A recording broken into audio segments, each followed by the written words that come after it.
Aquí tienen también la visita de Fray Alonso de Talavera. Estamos hablando de un obispo de finales del siglo XVII, principios del siglo XVIII, abarca los reinados de Carlos II el Hechizado y Felipe V. Él anteriormente, antes de ser obispo de Cádiz, había sido prior del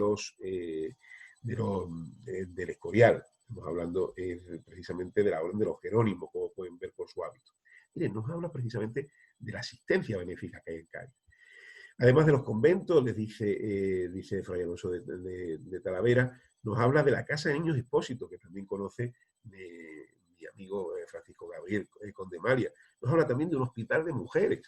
Recuerden, hay un hospital precisamente para la atención de las mujeres en Cádiz, desde el siglo XVII. Se ha trasladado en el siglo XVII. Un albergue de viudas, la Casa de Viudas de Juan Craft Fragela. Un hospicio de venerables sacerdotes, capaz para hospedar a los eclesiásticos y para forasteros y curar a los enfermos. 7 ermitas. Bueno, como pueden ver, es una magnífica radiografía del Cádiz de esta época. También nos habla de la caridad que hay, del espíritu caritativo que hay en Cádiz. Miren, aquí nos dice precisamente, como pueden ver, la caridad es mucha en los habitadores de esta ciudad. Y en ella es excesivo el número de pobres forasteros, que recuerden que en 1717, ya en el episcopado de Lorenzo Armengual de la Mota, él muere en 1714, Fray Alonso de Talavera. Esta visita que tienen aquí se la presentó al Papa Clemente X. Bueno, aquí nos dice precisamente de ese número de pobres atraídos por esta riqueza que hay en Cádiz, pero nos dice que hay obras de piedad que ejecutan y los ricos no escasean sus caudales para tan devoto intento. Estamos hablando también de, hállense los moradores muy ejercitados en la virtud de la religión, porque para el aumento del culto divino son tan naturalmente liberales que aun los más pobres disimulan su constitución con las obras de piedad que ejecutan. Aquí tienen también, nos hablan de las solemnes procesiones que hay. Se puede analizar la sociedad de la época de principios del siglo XVIII gracias a estos documentos. Los ha trabajado muy bien, los trabajó también en su tesis doctoral, en paz descanse, Pablo Antón Soler. Miren, Iglesia y Sanidad también, continuando esta línea, tenemos al obispo Fray Tomás del Valle, que fue obispo de Ceuta y posteriormente de Cádiz tras la muerte de Lorenzo Armengual de la Mota. A Fray Tomás del Valle se le deben, y hay documentación en el Vaticano, al hospital en la construcción del nuevo hospital de mujeres. Recuerden que, como les he dicho, que fue fundado en el 17, en otro emplazamiento, el hospital de San José, en la isla de León, y el Hospital de la Caridad en Argentina, actual museo municipal. Aquí tiene el Hospital de Mujeres en Cádiz. Durante su episcopado, pues, dice, fue un largo episcopado, pues miren, el maremoto de Cádiz en 1755, el 1 de noviembre de 1755. Hay documentación de la gran atención por su feligrese, por parte de este obispo de la orden dominica, de los dominicos, de los dominicanos. También documentación sobre la expulsión de los jesuitas. Aquí tienen la iglesia de Santiago, donde pueden ver el IHS, Jesús Dominus Salvator. Recuerden que fueron expulsados en 1767 por Carlos III. Tienen mapas de su expulsión, cómo fueron llevados a Córcega antes de ser francesa. Recuerden que pasa a la órbita francesa en 1768. Recuerden que al año siguiente, con Luis XV, recuerden que al año siguiente nace allí Napoleón Bonaparte. Pues fíjense cómo fueron enviados estos jesuitas españoles desde el puerto de Santa María, desde Málaga, fueron embarcando en puertos también del Mediterráneo, como pueden ver, y llevados hasta los estados pontificiales. Córcega, lo pasaron muy mal estos jesuitas españoles, y posteriormente a los estados pontificios. Como saben, será disuelta la orden, pero será restablecida en 1815. Ahora lo veremos. Durante su episcopado, las obras, encontramos también referencias a cómo va creciendo la catedral de Cádiz, la catedral nueva, que se había quedado pequeña, la iglesia de la Santa Cruz. Estamos hablando, en estos momentos nos dicen que ya había llegado hasta las bóvedas en la época del episcopado de Fray Tomás del Valle. Recuerden que la catedral empezó en 1722 y no fue consagrada hasta 1838, hasta el episcopado de Fray Domingo de Silos Moreno. Ya les voy terminando. Otra fuente interesantísima sobre los procesos consistoriales. ¿Qué son los procesos consistoriales? Miren, la Santa Sede, antes de nombrar un obispo, realiza un análisis de la persona, de la idoneidad de la persona. Todo eclesiástico debe superar estas indagaciones sobre si es persona idónea. ¿Qué es lo que preguntaban? Estos procesos consistoriales conservan unos interrogatorios muy útiles para saber el lugar de nacimiento, la edad, dónde ha estudiado, grados académicos, los progenitores. Nos permiten reconstruir el ambiente social y geográfico del que proceden estos prelados. También documentación que se conserva, sobre todo del siglo XVIII, sobre Gibraltar, pero tenemos también documentación de Gibraltar antes. Por ejemplo, la visita de Maximiano de Arce en 1597 se habla ya de Gibraltar. Se habla precisamente, por ejemplo, del convento de franciscanos que hay, de la iglesia Santa María Coronate, de la Coronada, de la población. Ya les digo, es interesantísimo estudiar la evolución en los siglos XVI y XVII de la ciudad de Gibraltar que perdimos en 1704. Encontramos también documentación de los obispos del siglo XVII sobre Gibraltar, pero es interesantísimo en la época, sobre todo, de Lorenzo Mengual de la Mota, persona que sucedió a Fray Alonso de Talavera. Miren, documentación, Lorenzo Mengual de la Mota sí realizó una visita a Gibraltar. Gibraltar se pierde en 1704, como les he dicho, de facto. El Tratado de Utrecht, 1713, se lo cede a Gran Bretaña, pero el obispo de Cádiz mantenía su derecho de visita y de cuidado espiritual de los católicos gibraltareños. Lorenzo Mengual de la Mota va a visitar Gibraltar. Pésimo estado lo que encontró el catolicismo Gibraltar en ese momento. Y Fray Tomás del Valle, su sucesor, quiere ir a Gibraltar, quiere visitarlo también, al igual que el resto de localidades de la diócesis, aunque estuviera Gibraltar bajo dominio político inglés. Sin embargo, los británicos no lo van a dejar. Los británicos ven al obispo de Cádiz como un espía del rey de España, de Felipe V, hasta el año 1746. Encontramos una misiva en la cual se culpa del mal estado de un religioso franciscano de 80 años, que expresaba al rey la conveniencia de una visita suya personal a la plaza. Es lo que le decía el obispo Tomás del Valle al rey. Quiero ir a ver cómo está el estado de mis feligreses en Gibraltar. La carta, aunque sin fecha, recuerdo que Antón Soler nos hablaba de en torno a la que estaba datada entre el año 1733 y 1734. José Patiño escribía al nuncio comunicándole que el rey había mandado gestionar con el ministro el permiso para visitar Gibraltar por parte del obispo Fray Tomás de Valle. Sin embargo, las autoridades británicas no van a permitirlo. Van a traer, para atender espiritualmente a los católicos gibraltareños, van a traer a clérigos, a sacerdotes de Menorca. Recuerden que Menorca, de Mahón, desde Mahón, que es la capital de una de las ciudades de Menorca, recuerden, estaba bajo dominio, desde la Guerra de Sucesión también, dominio británico. Por documentación que se conserva en el archivo británico, sabemos que los gobernadores británicos comenzaron a traer católicos de Mahón para atender a los gibraltareños. Así, como saben ustedes, Menorca sí revertirá, sí regresará a la corona española, no así Gibraltar, que sigue siendo británica en nuestros días. Pues tenemos los nombres de los sacerdotes de Menorca y Gibraltar. Estamos hablando de Francés Ignacio Jiménez, como ponía Antonio Cubierta, Juan Ferrer y los hermanos Mesa.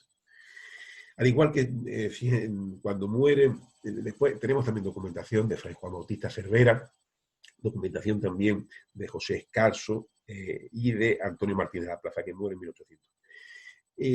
Francisco Javier Utrera será el obispo en 1800, de 1800 a 1808, y va a escribir pidiendo visitar también, haciendo valer sus derechos jurisdiccionales sobre los católicos gibraltareños. Escribe anuncio, que es Monseñor Gravina y Nápoles, Pedro Gravina y Nápoles, hermano del famoso Mágico, muerto a resulta de las heridas de Trafalgar, de la batalla de Trafalgar. Fue en 1805, él murió al año siguiente, en 1806. Solicitando que el nombramiento del vicario de Gibraltar, solicitaba al obispo de Cádiz, que no fuera en contra de su jurisdicción sobre el Peñón. Sin embargo, aun a pesar de estos esfuerzos, Gibraltar se va a separar espiritualmente la diócesis gaditana a principios del siglo XIX, en 1806, y el Papa Pío VII va a nombrar un vicario general que será Isidoro Domínguez, que tiene la corona como pueden ver. Ya les voy terminando. Encontramos también documentación para estudiar la importante obra constitucional que se gestó en Cádiz. Aquí tiene el famoso cuadro de Viniegra, que está en el Museo de las Cortes. ¿Por qué tenemos documentación en el Archivo Vaticano de las Cortes? Bien, gracias a la nunciatura de Gravina. Gravina, ya le he hablado antes, fue el hermano del famoso marino que les comenté que estuvo en Trafalgar. Él era de Palermo. Recuerden la intensa relación entre el sur de Italia y España. Todavía en el siglo XVIII tenemos allí Carlos III, fue anteriormente rey de Nápoles, recuérdenlo, y de Sicilia. Monseñor Gravina fue nuncio entre 1803, en la época de Carlos IV, hasta 1816, ya en el reino de Fernando VII. Pero toda la guerra de independencia, él es el nuncio aquí. Estamos hablando de que hay correspondencia, hay documentación sobre órdenes regulares, sobre obispos, hay objetos, asuntos varios, la bula de cruzada, beneficios eclesiásticos. Miren, más que a partir del año, recuerden que la guerra de independencia comienza en 1808, recuerden que el 2 de mayo, hasta 1814. Recuerden que entre el año 1810 y el año 1812, cuando se proclama la Constitución, 1813, las Cortes vuelven a San Fernando. Desde 1810 se produce lo que es la génesis de la obra constitucional. Más que unas Cortes, en muchos casos, hay autores que dicen que aquello era un concilio de la gran cantidad de eclesiásticos que había entre sus diputados, unos más liberales y otros más conservadores, más absolutistas. Mira, el cardenal Luis de Borbón, por ejemplo, aquí lo tienen, un pariente de la casa de Borbón, y el obispo de Orense, don Pedro Quevedo. El primero de ellos, Luis de Borbón, más liberal, mientras que Pedro de Quevedo, el obispo de Orense, mucho más conservador. Sin embargo, entre los liberales hablamos, por ejemplo, de Diego Muñoz Torrero, el eclesiástico, de José Nicasio Gallego, fueron abanderados de libertad de prensa, libertad de imprenta y de defensores de la soberanía nacional, no el obispo de Orense. Además, en el Archivo Vaticano encontramos documentación del obispo de Cádiz. El obispo de Cádiz, cuando muere en 1808, Francisco Javier Utrera, es electo, no puede ser consagrado porque está el Papa Pío VII cautivo de Napoleón, pero es electo Juan Acisclo Vera Delgado, que es el arzobispo de la Odisea. Los documentos, estamos en el Día Internacional del Archivo, nos valen precisamente para construir la historia. Las fuentes son de las que bebemos los historiadores para aportar documentación precisamente para reconstruir la historia. Miren, aquí tienen una comisión que se había creado para hacer esas cortes. Estamos hablando de 1809. Las cortes comenzarán el 24 de septiembre de 1810 en la isla de León, en la Real Isla de León. Fíjense cómo aquí la comisión que trata comprendrá 5 vocales de la Suprema Junta, el arzobispo de la Odisea era el presidente de la Junta Central, y aquí aparece como obispo electo de Cádiz. Aparecen otros prohombres como Gaspar de Jovellanos, como pueden ver. Y él firma como arzobispo de la Odisea. Juan Acisclo Vera Delgado, el arzobispo de la Odisea, es el obispo electo de Cádiz. No será consagrado hasta el año 1815, cuando ya haya terminado, cuando ya haya sido depuesto Napoleón Bonaparte y haya regresado a España Fernando VII, mal llamado el deseado. Estamos hablando de que en aquel momento encontramos documentación que vera esa guerra de independencia de nosotros los españoles contra los franceses como una guerra de religión, como una especie de cruzada. Encontramos documentación en que el arzobispo de la Odisea, obispo electo de Cádiz, todavía electo, como les digo, en 1809, compara a los españoles con los israelitas y a Napoleón con el rey de los asirios, Senaquerib. Y otra proclama también de este obispo de Cádiz, en que se hace referencia a pasajes bíblicos como la lucha, compara la lucha de los españoles contra los ejércitos napoleónicos, como la lucha de los macabeos y contra Timoteo. Aquí tienen el retrato de fue también obispo auxiliar de Sevilla, arzobispo de la Odisea, como pueden ver, murió en 1818 en Cádiz, como pueden ver, ahí tienen esas exhortaciones. Son de gran interés ya para entender este conflicto, como les digo. El archivo Gravina nos habla, por ejemplo, en la caja 234 del exilio del obispo de Orense, de Pedro Quevedo. Fue uno de los regentes, recuerden. En 1810 se niega a prestar el juramento ante la soberanía nacional, lo veía muy revolucionario. Él era un defensor de lo que es el altar y el trono. En aquel momento, los diputados están pensando desterrarlo a las Malvinas, allí el virreinato de La Plata, lo cual es un signo de su españolidad, de que no teníamos, de que esas islas, recuerden, posteriormente pasarán durante el siglo XIX a manos de Gran Bretaña. Las Cortes al final lo van a expulsar después de que el obispo fue presentando una serie de excusas, el obispo de ese, de no querer jurar la soberanía nacional, y al final lo expulsarán de España, pero él se va a refugiar en su diócesis de Orense, en la parte de su diócesis de Orense que pertenece al Reino de Portugal, en el norte de Portugal. Así podía estar en contacto con sus feligresías. Estamos hablando también de esta época, se habla también de algún caso, algún eclesiástico afrancesado, un porcentaje muy bajo dentro de la Iglesia española. Se habla también de la Inquisición, encontramos documentación también de la Inquisición del Santo Oficio y de la abolición de la Inquisición. Recuerden que fue abolido el Tribunal de Santo Oficio el 22 de febrero de 1813. Encontramos documentación del nuncio, que protestó por la supresión ante la regencia. Afirmaba Monseñor Gravina en los escritos que hemos consultado que esto atacaba los derechos y primacías del pontífice romano, en aquel momento cautivo de Napoleón. El pontífice era Pío VII. Hay documentación también de Antonio José Ruiz de Padrón. Como pueden ver, este eclesiástico nacido en Tenerife, en San Sebastián de la Gomera, estamos hablando en 1757, él se destacó como diputado solicitando la abolición de la Inquisición. Fue un personaje interesantísimo que incluso tuvo amistad con, estamos hablando con Franklin y con Washington. Está aquí su nombre, como pueden ver, Ruiz de Padrón, el monumento. Esto lo pueden encontrar en el oratorio de San Felipe Neri, y aquí también hablan en la Plaza de España, en Cádiz, en el monumento a la Constitución de 1812. Aquí grabado, como pueden ver, el manifiesto de Pedro Gravina, el nuncio. En esa documentación encontramos también su manifiesto, porque él fue expulsado por parte de las Cortes de 1813 y se refugió, al igual que el obispo de Orense, en Portugal. El obispo de Orense se refugió en el norte. Aquí el arzobispo de Nicea, Pietro Gravina, se lanza un manifiesto desde el sur, desde Tavira. También encontramos documentación en el legajo 49 del archivo del nuncio Gravina en la Secretaría de Estado. Encontramos documentación del regreso de Fernando VII, un informe dirigido al Santo Padre, donde se habla de estos 6 años de incomunicación producidos por la invasión napoleónica, en una memoria donde se recoge estos 6 años.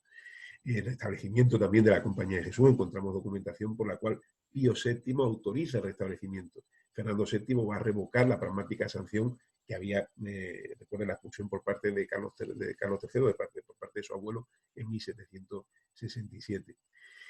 Lo que vemos es que el Archivo Vaticano se revela como una fuente de primer orden, que hay que analizar, que hay que estudiar, que hay que publicar datos sobre la Iglesia española, para entender su pensamiento, su diversidad. Como he dicho, había más eclesiásticos más liberales y eclesiásticos más conservadores. Los informes del nuncio Gravina, que se conservan en el Archivo Vaticano, son de gran interés.